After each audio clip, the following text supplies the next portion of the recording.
And we're back once again with the Horror Guys. It's us. I'm Kevin. I'm Brian. And we're going to talk about horror movies, aren't we? Are we? We are. We are, For yes. the 176th. That's hard to say. Why is that hard to say? 176th time. Yeah. Yes. That many. 176. 176. Yeah, all That's right. a lot of movies. It is lots, yeah. Well, what movies do we have this time? Well, this week we have some brand new stuff. And it's mostly pretty new, actually, except for one of them. We got Mad God. 3 out of 4 are new. Yes, which is a 2021 kind of claymation animated kind of thing. It just came out here in the middle of 2022. So when we give these year dates, they're not always, exactly what you call accurate. It was produced and created in 2021. Yeah. Morbius, which is a brand new Marvel/horror movie, because he's a vampire. And Frankenstein Unbound, which was an interesting one from 1990. It's a weird one. With John Hurt in the lead role. And a brand new one called Death Count, kind of an indie sort of vibe to that one. Yeah, absolutely. And of course, all our shows are brought to you by the Horror Guys. We are. HorrorGuys.com. We are our own sponsor. We are. Check out HorrorGuys.com, where you can find all kinds of cool books, such as the Horror Guys Guide to the Films of Vincent Price, the Horror Guys Guide to the films of the Silent Age of Horror films. And, of course, there's like 5 or 6 others. We did a book on the entirety of every single Hammer horror film. And some short fiction stories, some tales to make you shiver. Yeah. A couple collections, and we got another collection that we're working on. You say that. There's like 2 stories out of 13. It's going to be a while. Maybe for Halloween. That's what I meant. It's coming. Okay, and we have a guest spot this week. We did. We were on... That was a lot of fun. We were on Great American Creep Show podcast this past weekend, and this will be coming out on the 4th or the 5th of July. The episode with us on it, we're talking about the Travis Walton alien abduction. The movie Fire in the Sky was made based on his misadventure there. His misadventure. Yeah, I guess you could call it that. Anti-adventure. Yeah. And if you want to read our review of the movie Fire in the Sky, you go over to HorrorBulletin.com, and it's posted there. It's not on the weekly thing. It's one of our bonus reviews this week. Mm-hmm. And coming up next weekend, we have Travis, the true story of Travis Walton. It's a documentary that will also be in the bonus reviews. Yeah, so it's kind of interesting seeing both of them, because the movie was inspired by true events, and the Travis Walton documentary talks to the actual guys, and there are a lot of about differences. there are some differences in the Fire in the Sky movie. You see what happens to him on the alien spaceship, and pretty much all of that is made up. Yeah, Travis says that it didn't really happen like that. Even he says it's but made they up. wanted to spice it up for Hollywood. So yeah. I guess his real abduction wasn't as far quite as that movies terrifying. go. It was quite entertaining. It was a good movie. Yeah. Yeah, so check out that at HorrorBulletin.com for the 2 reviews. And check out that other podcast. Great American Creep Show. Yeah, and in general, check out their episodes. They're fun. Fun stuff they do over there. Doesn't look like they do. Yeah, they do. Season 2, episode 13 is the one we'll be on. Okay. At least as far as I can tell, it's not out yet. Soon. Yeah.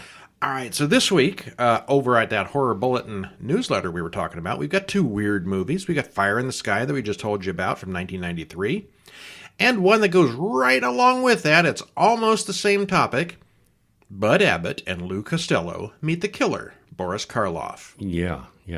Almost the same film. Similarities are amazing.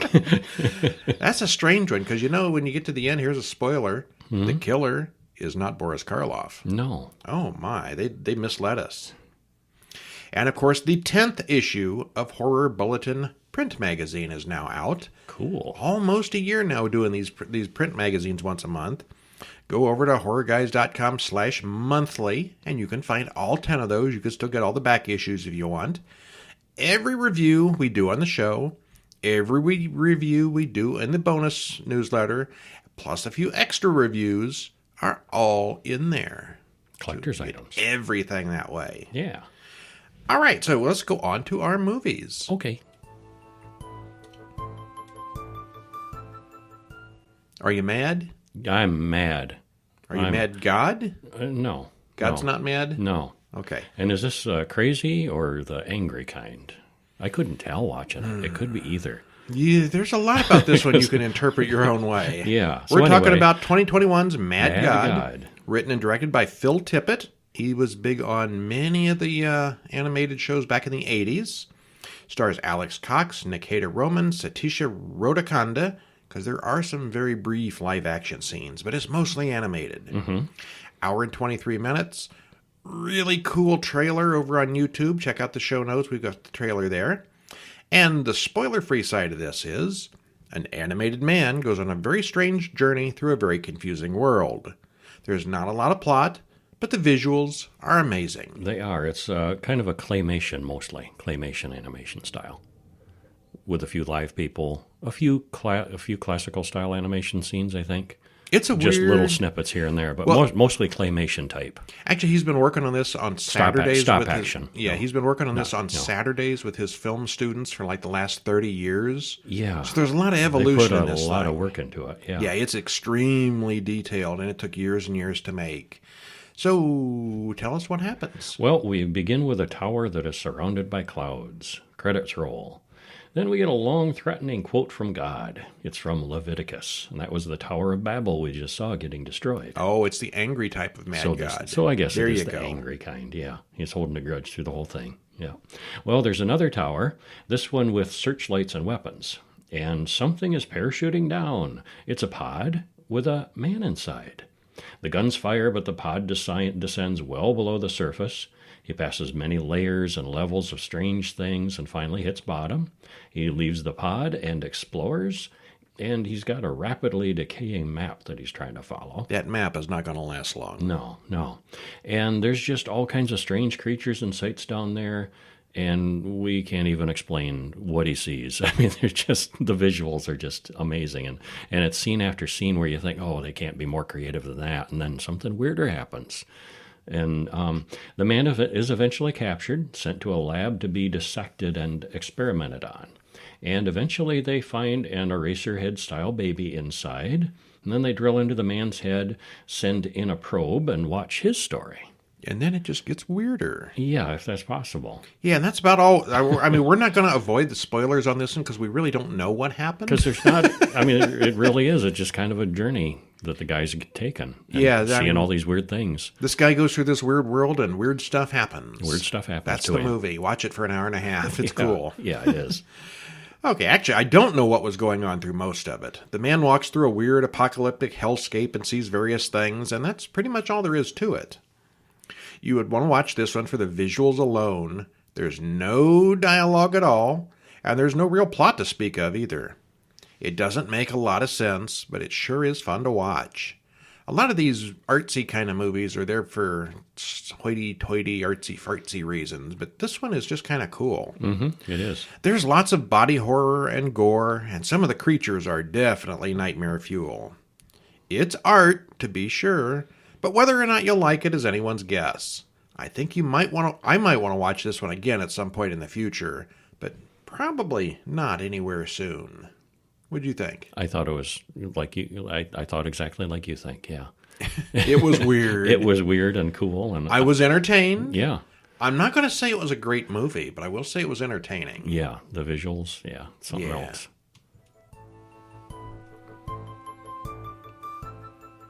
Speaking of things that are not a great movie. Morbius 2022. And this really flopped at the box office, and I guess they brought it back, and it flopped even worse the second time at the box office. It's Morbin time. Morbius, which is a Marvel movie, and directed by Daniel Espinosa, written by Matt Salam and Burke Sharpless, stars Jared Leto, Matt Smith, and Adria Arjona. Runtime is 1 hour and 44 minutes, and there's a trailer on YouTube for you to see. Spoiler-free, what happens? Well, it's the origin story of Morbius, the living vampire, and it was okay. Just okay. Don't overthink the science at all, or the physics, or the way people really act and talk. But it was okay. All right. I didn't hate it. There's an a lot of awful people lot of who hate on outright this one. hate it. I mean, Yeah. and I did not hate it. I liked it more than disliked it, but boy, it was not great. It's definitely not Marvel's best work. Is this Marvel's worst work? And what can you think of that might be worse? Okay, I can't think of anything that I've seen from Marvel that I like less than this. Okay. I would have to see a list in front of me, but nothing really stands out as really. None of the Marvel movies are actually terrible. Yeah, I've always enjoyed them all to a degree. This might be the bottom, though. Maybe that first Hulk movie. I don't know. I liked that better, I think. Okay. Yeah. Maybe this is the worst Marvel movie, because because I can't think of anything else. Now that I'm thinking about it and analyzing it, yeah. I mean, Doctor Strange Mouth of Madness. I did not like that one. Yeah, I like that one. Okay. Yeah. I'm not going to say it's worse than Morbius. I liked it better than this, yeah. Yeah. I think on Morbius I'd put it at a solid 6. And that probably would be at the bottom of the Marvels. Marvel movies are pretty high standards. They are generally very good. So I think all my opinion of all the Marvels are at least a 6. Okay. Yeah. I don't think this is as bad as a lot of reviewers are letting on. I think it's fun to hate on a bad Marvel movie, and this is probably the one to hate on. Yeah. It's not that bad. What happens? In the jungles of Costa Rica, a helicopter lands. The pilot warns that they shouldn't be here once it gets dark. Because of a jungle monster? We don't know. Some hideous beast that hunts man at night, he says. No, it's just lots of bats. Dr. Michael Morbius gets out of the copter. I like how it autocorrected to Michael Morris here. Oh, it did. But he's on crutches and can barely walk. He's here to investigate vampire bats. He cuts his hand on purpose, and it attracts a swarm of vampire bats. Apparently, in this universe, they are the piranha of the skies. Yeah, he stands well outside the cage, takes a knife, cuts his hand, one of those typical hand gashes from the movies. It's 2 or 3 inches long. And they just swarm all out. It's like clouds. And may I just say that vampire bats do not work like vampire bats work in this movie. I don't think they smell blood at a distance. They don't swarm like that. They don't hunt people. I mean, they'll take advantage of the meal, but humans. They'll bite your cow out in the field. Humans are not their primary food, and they're shy, and they're small creatures. They're gonna, if you're awake and swatting them away, they're not gonna swarm you, and How often have you been attacked by a bat in real life? Not often. A local farm bat. Vampire bats are the same thing, just a little bigger. Yeah. Well, we flash back 25 years earlier in Greece. Michael gets a new roommate at the hospital named Lucian, but for some reason, Michael decides to call him Milo. That's never explained, is it? No, Milo just a weird quirk thing. They both have an incurable DNA disease, and the only way they can stay alive is with a transfusion 3 times a day. I think it was Michael's way of dealing with it, because there was a high mortality rate in this clinic, and probably the first friend that he made was named Milo. And now they're all just Milo number 17 or something. Because this is the way he can deal with, the loss of, loss after loss of guys that he befriends. Aye. However, this guy lives. Yeah, the doctor in charge, Emil Nicholas, who is played by, that guy. The doctor. Jared Harris. Jared, yes. Who usually has an important role, so we're figuring right off the bat he's going to be like the villain of the story later on. Wrong. He wants to send Michael to a school for gifted children in New York. Would that be Professor X's school, do you suppose? No, this is more just a high education. Well, we don't know. We never see the school. Well, I don't know what the lore is. I don't know Morbius as a character that well. He's just really smart. He's a really smart kid, and he wants to make sure he gets a good education that's fully utilizing his brain power. Michael leaves, but promises Milo that he'll find a cure. Yeah. Michael grows up and becomes the world's leading expert on blood diseases. He even invented a synthetic kind of blood that's white, it's not red. He works at the hospital with Dr. Martine Bancroft, and they're working on combining human and bat DNA. Well, that's what Michael's doing anyway. She's there to tell him that he shouldn't be doing that. There are some things that man was not meant to know. That's right. Milo is tremendously rich and has been financing all the experiments. Michael injects the cure into a mouse, which promptly dies. Nope. No. He gets back up. It worked. It works. Michael goes to see Milo, who is still under the care of Dr. Nicholas.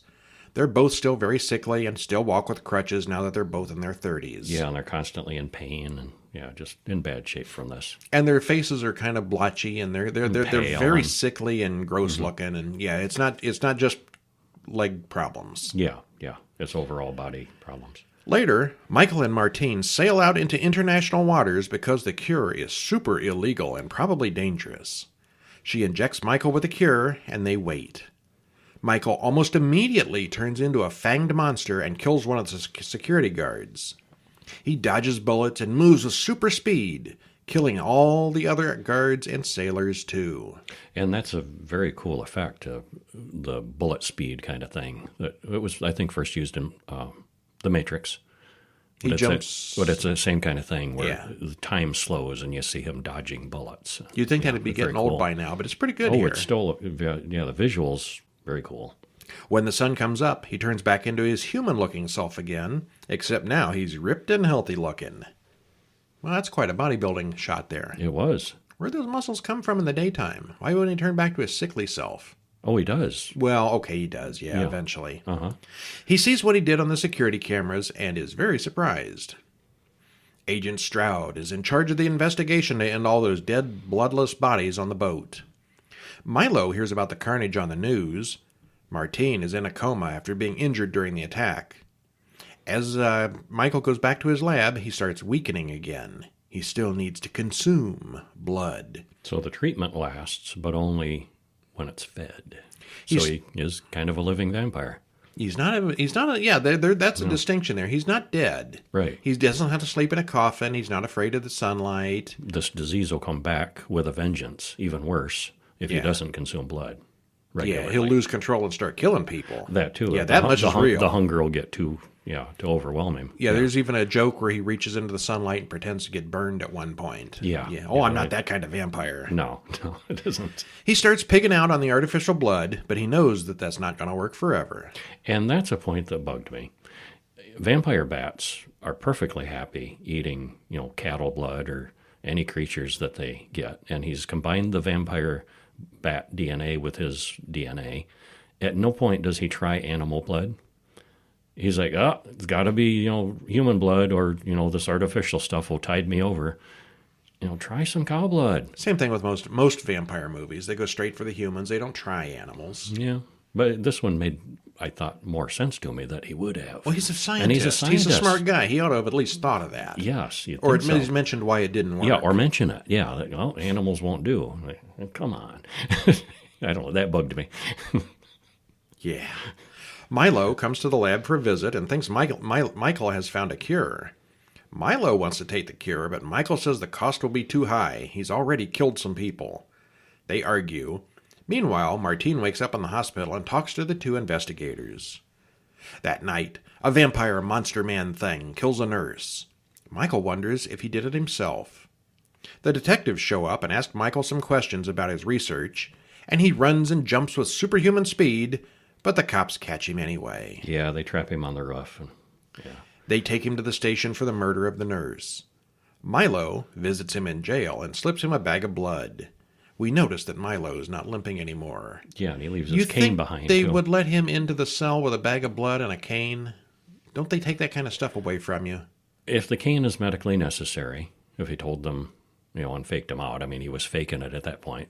Yeah, I think that they would allow the cane. The bag of blood, no, I really don't. I don't know. That cane could be used as a weapon. Oh, it could, but I suppose it depends on the kind of jail. Medically necessary. Yeah, and depends on the jail. If they're going to take away your shoestrings and your belt, I don't think they can let you have a big hard stick. Yeah. Well, anyway, Michael breaks out of jail and tracks down Milo as he's killing a newsstand man. He admits, Milo admits, he killed the nurse. He couldn't control it. But he's okay with that now.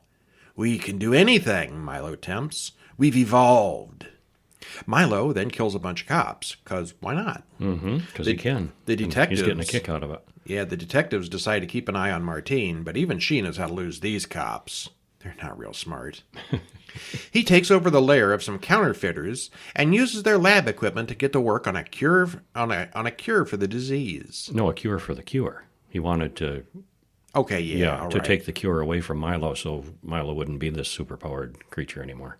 Counterfeiters have ink, and they might have some solvents and some chemicals. This point, yeah. They do not have a DNA lab. Suddenly, yeah, he takes over this place where they're printing very good counterfeit money, and he converts it to DNA biological research very easily. It's like he sits down and just gets to work. Wow. It's like the ink injectors, make, DNA, whatever. That was maybe the dumbest part of this movie. It was one of them. Yeah. Michael and Martine have some me time as Milo listens in with his super hearing. The cops figure out that the killer isn't Michael. Dr. Nicholas sees us all on TV and he recognizes both vampires. He pays a visit on Milo and the two of them argue, and this ends up poorly for Dr. Nicholas. Mm-hmm. So Jared Harris gets like 5 minutes of screen time in this movie. He does virtually nothing. Very little. And he's like the biggest star in the film. He's in it. Well, Jared Leto's mighty big. Well, I know which one I'd Matt rather Smith watch. is mighty big. There are 3 big stars. I think Jared Harris is probably way bigger than Matt Smith. Really? He's been in a few Doctor things. Who. Well, yeah, but yeah. Yeah. Jared Harris. He's done a lot. I think he's done more things. Maybe bigger. Yeah. Michael finds Nicholas almost dead that evening, just enough alive to give Michael dying words of encouragement. And then he dies. Because dying words of encouragement have to go that way. That's how it happens in Marvel movies sometimes. With great power comes great responsibility. Milo gets Martine, and Michael can't rescue her in time. Michael and Milo fight, and there's lots of CGI, and CGI bats, and more CGI fighting, and lots and lots and lots of CGI. Mm-hmm. Michael eventually injects the poisonous antidote into Milo, who dies. Martine, on the other hand, wakes up as a vampire herself. It's contagious. One or both of them passed it on to her. Yeah. Yeah. Well, the equipment used for counterfeiting money is the same as that used for DNA gene splicing for drug creation. All right. Yeah. Uh-huh. It's just one of the ways this movie brutalizes science. The performances and the acting are all fairly decent. The science is ridiculous. Jared Harris is wasted in a very minimal role. So here was all this origin story for Michael and Milo, and then they had a big fight, and then it was done. Mm-hmm. This movie was missing a middle act. It did seem that way. It had the origin, it had the final battle, and that was all there was. A very weak little bridge in between. They needed to have some more conflict like in the middle for 20 minutes. Or I don't know, it just didn't feel right. It did seem off, yeah. Well, not only that, but almost the entire final battle was pure CGI, and I have to wonder how much Jared Leto and Matt Smith were even involved in those final scenes. Mm-hmm. I mean, you could see their faces once in a while, but that could have simply just been, plastered onto CGI, yeah. It's probably not as bad as some people would have you think, but it's definitely got some serious issues. The end came up, and I'm like, wait, is that it? It was. And that was it. That was all there was. It was it. So, I think, watch it, turn off your brain, you can be entertained. You're allowed to like it, but it's not a great one. It's probably the only horror Marvel movie we're going to get. Maybe, yeah. I don't know. What do you think about the Doctor Strange movie? I mean, there was a horror tag on that on IMDb, but I wouldn't have called it that. I wouldn't have called it that either. There's some monsters in it, but lots of those movies have monsters. Yeah. Okay. And a witch. Scarlet Witch. Is she a witch? Yeah, Well, that's I guess what in they call her. that movie she kind of is. Yeah, kind of. Oh, well. It's hard. It's hard sometimes knowing horror. It blurs the line sometimes. And then we watched a short film. Estigma from 2022. Which is a foreign word for just stigma. Mm-hmm. I looked it up. Okay. Directed by David Velduc, written by Marco Laborda and David Velduc, stars Alvaro Fontalba, Manuel Tejera. 14 minutes, 34 seconds. You watch it on the on YouTube. There's a link. On the YouTube. What happens? Well, it's Friday night and Alex's parents are out. As usual, his room is the perfect refuge to escape from reality. However, an unexpected visit will break into his universe, turning a quiet night into the worst of his nightmares. And that's straight from the YouTube description, by the way. Okay. Yeah. All right. Well, That sums it up very well. it's two guys who get together on a phone app, and they have a very weird hookup. Well, the commentary, that's not the way hookups are supposed to work. And you should always watch out for bed bugs. Always good advice. Yeah.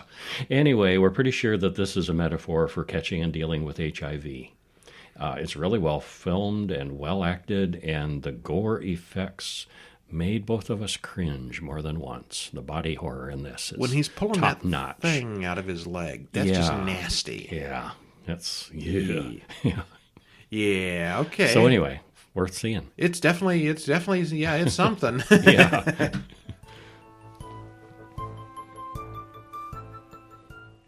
Frankenstein Unbound, 1990.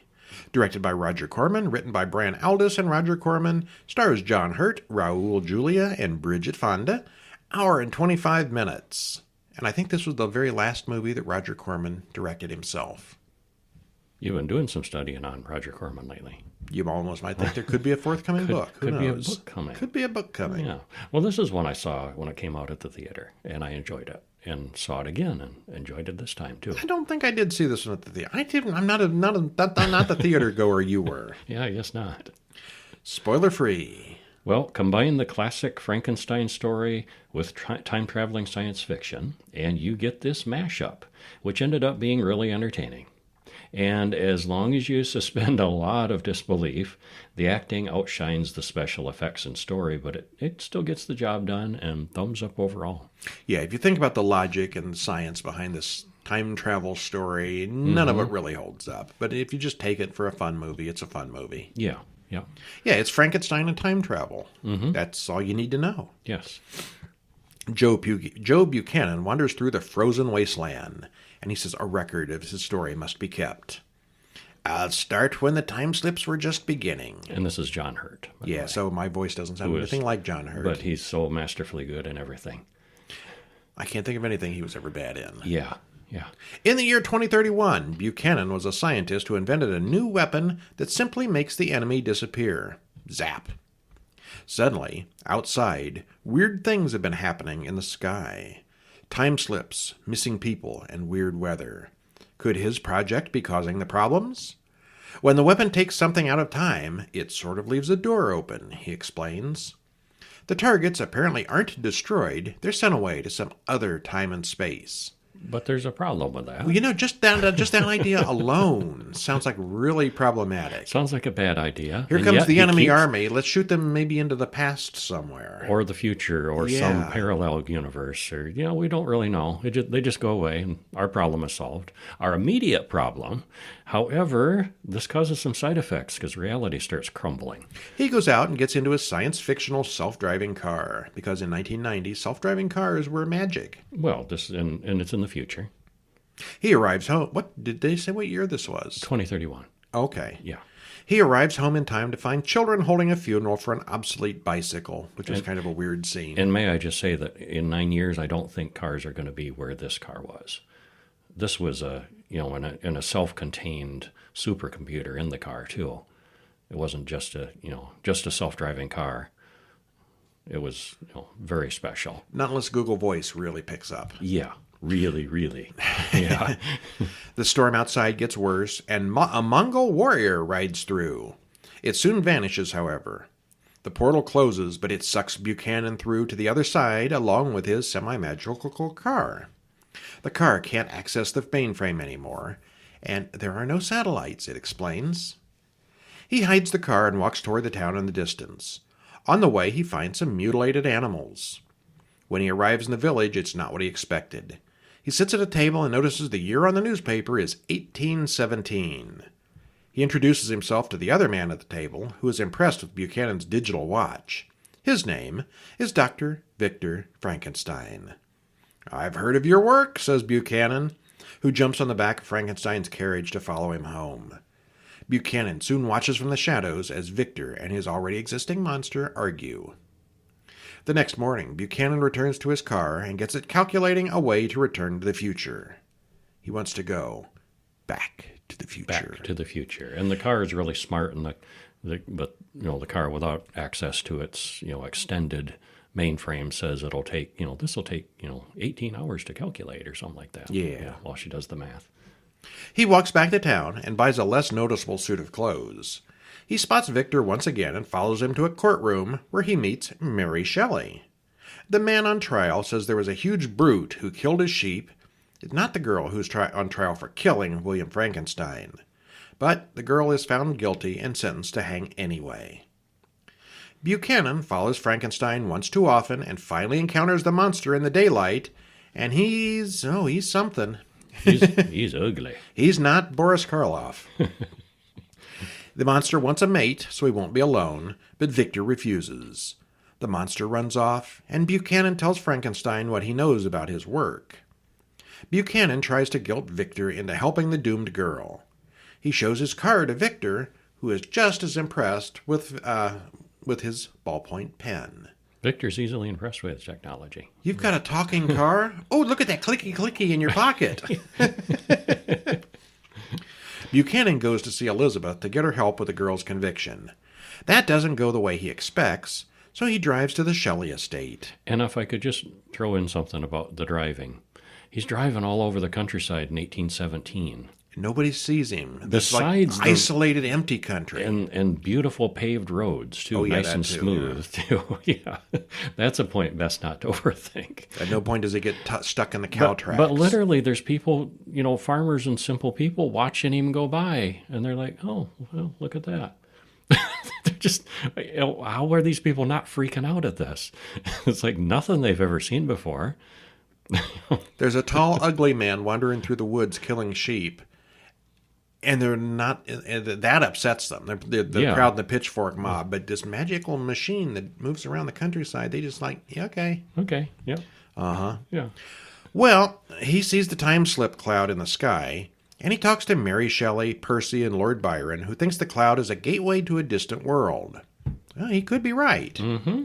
He rushes to the gallows to save Justine, but he's too late. The villagers throw Buchanan into the river for interfering.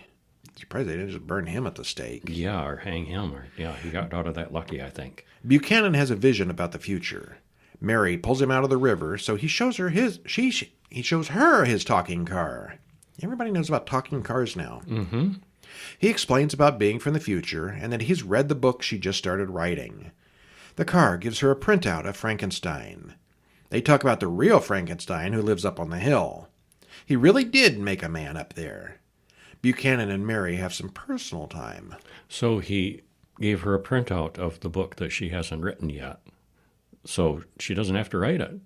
She can just... That does make things so much easier. It does. It's like writing a novel, only skipping some steps. Yeah. Buchanan confronts Victor about killing the monster, but Victor has decided to make it a mate after all. He asks Buchanan for help with the electricity, and Buchanan shows him the book too as a sort of warning. Elsewhere, that seemed like it's a good idea. I mean, you see the mistakes you're making in the book and then do it anyway. Yeah, do it anyway. Yeah. Elsewhere, the monster goes after Elizabeth and tears her apart. The villagers blame Buchanan, but the monster attacks them before they can take revenge.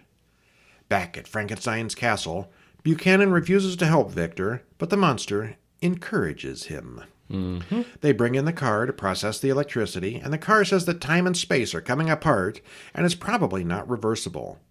It might be possible to transport somewhere else, though.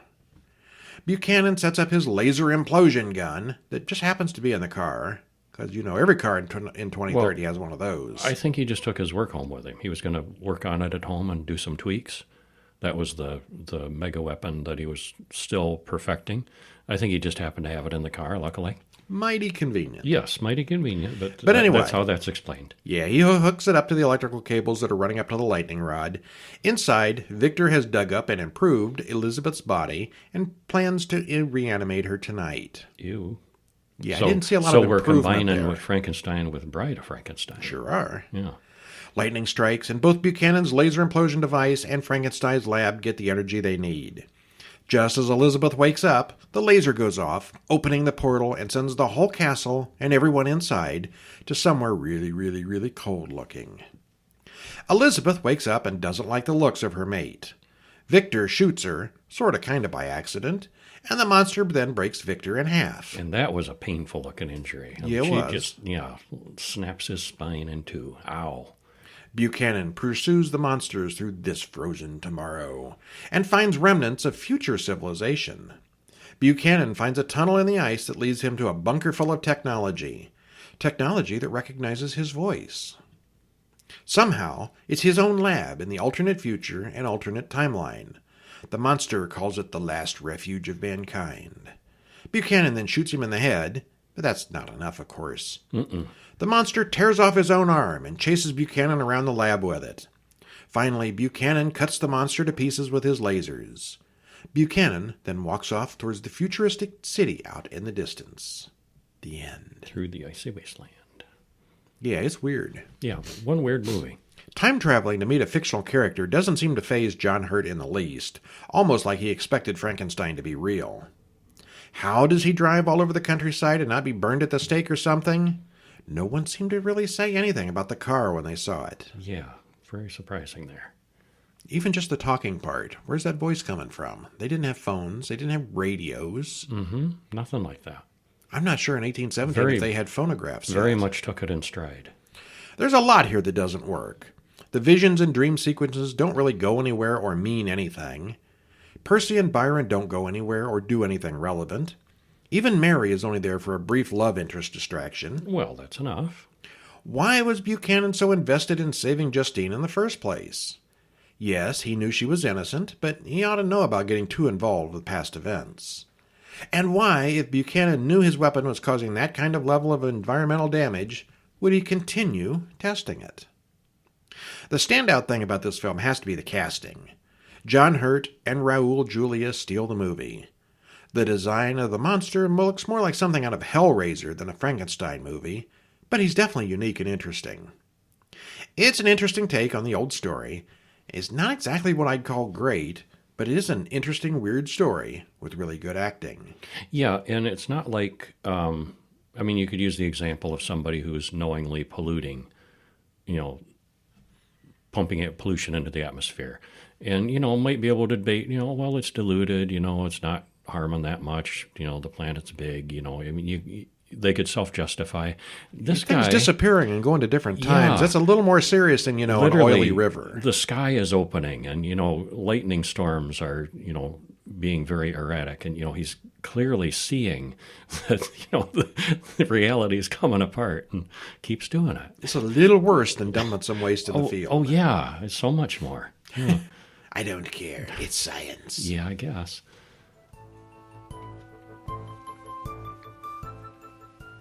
Ten little Indians. Death Count 2022. Brand new. Directed by Michael Sue, written by Rolf Konefsky and Michael Marino, stars Costas Mandylor, Michael Madsen, and Robert Lasardo. And there is a trailer in the show notes. And actually, this one's not out yet. It'll be out in a few weeks. But spoiler-free, I would say this one is a little bit of Saw, meets Untraceable, meets 10 Little Indians, while still managing to be its own unique story at the same time. It's well written and well done. Overall, one worth watching. Yes, it was. We had the privilege of getting a preview on this one. Yeah. And we're not going to spoil the heck out of it now because it is not officially out yet and so brand new. So if you want to check out the full synopsis, full review out on the website, you can. We'll just give you a little tease here. Yeah. How about a tease? Yeah. Tease us. Well, a woman wakes up in a cell. She has no idea why she's there. She looks around, notices food, water, and other things. There's a monitor on the wall that shows other people in other cells, and she seems to know them all. Strange-looking man called the Warden comes on the screen. And that's Costas, and he's kind of unrecognizable in that makeup. It's He's pretty wearing cool. a big cloak and a prosthetic thing over his half his face. Mm-hmm. He's clearly trying to disguise himself. Yeah. Well, he says they'll play a little game called And Then There Were. And he looks like a comic book supervillain more than a prison warden. He wants the prisoners to do whatever they have to do to earn likes on social media. And the woman we saw earlier is player number 3. The player with the fewer likes will be eliminated. Well, they play the game, and there's some objections and some banter, and things happen, and I'm not going to tell you what they are. It's one of those things, if you don't do what he says, he makes your head explode. If you get the lowest number of you likes, must cooperate. Your head explodes. Yeah, you must cooperate, but it's being streamed live to the internet, and the more time passes, the more people are watching on the internet, and people are voting on the internet. So, it's like what the TV show Survivor should have been. Oh, for real? It's not Survivor like if no really one dies. Life or Death. It's not really Survivor. All right, so you're not going to read any more of this? All right. I don't want to. No. If you do want to read the full synopsis, it's over at horrorguys.com. And yeah, basically it's one little, two little, three little Indians. Mm-hmm. Process of elimination. All right, my commentary here is Michael Madsen, with each passing year, looks more and more like a talking, slightly overcooked biscuit. Oh, my. He's puffy, baked, and flaky. But he's still he's still Michael Madsen, though. I mean, he shows up and he's always Madsen-y. Yeah, that's him. If you like him, you'll like him here. You got to wonder if the character was written that way or if that's just him. I think he just learns his lines and shows up. Costas Mandylor isn't really recognizable in the hood and prosthetics and could have been played by anyone. Robert Lasardo, the only other recognizable actor, only gets one brief scene as the soon-to-explode number 6. See, and he's the first to die, so that's not a huge spoiler. And I present that as a compliment on Costas, that you don't recognize him, that he looks so different and seems so different. You could have played that part. Nobody would have known the difference. That's Why true get a named actor and then hide him? That's true for any role. Anybody can play any role. But, yeah. No, seems like though if you're going to get somebody who's a recognizable name, you're going to put them in a role where you can see them. Oh, not necessarily. The gore, on the other hand, is all really good and realistic. Yes, it was. But yes, this is another torture porn movie, but it's a fairly good one. The 10 Little Indians song plays after each death, and it's kind of a hilarious choice. They die brutally and bloody, and there's this beautiful harp rendition of... I would say that the movie goes on a little bit too long after the game is over, but overall, I definitely did like it. Yeah, thumbs up. And good work on this. That is our show for this week. Come back next week when we'll have 4 more full movies in a short. Check us out over at horrorguys.com to read all of this stuff. Horrorbulletin.com to read the ones we didn't talk about. And tune in next week where we'll have more. See ya. Yes. I'm Kevin. I'm Brian. See you next week. Yep.